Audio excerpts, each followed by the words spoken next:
You've heard that AMIT can reactivate muscles your brain has forgotten how to use. But what actually happens during treatment? Let's walk through it.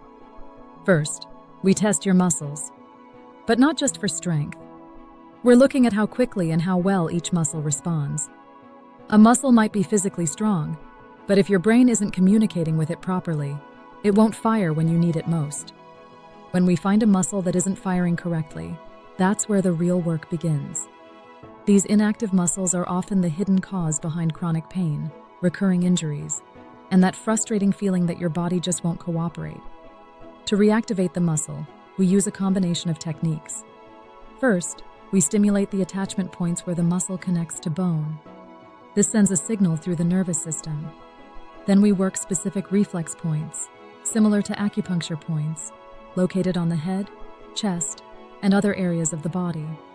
These reflex points include neurolymphatic points, neurovascular points, and organ reflex points.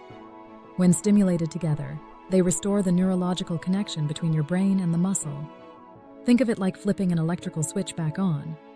Once that connection is restored, the muscle fires properly again and integrates back into your body's natural movement patterns.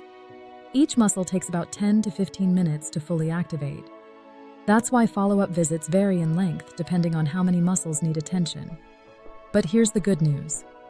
Once a muscle is reactivated, it stays on. You shouldn't need to repeat the activation unless you have a new injury or there's an underlying condition. This is why AMIT creates lasting change, not temporary relief. Ready to find out which muscles aren't working for you? Book your assessment at Doc Muley's Body Shop and discover what's been holding your body back.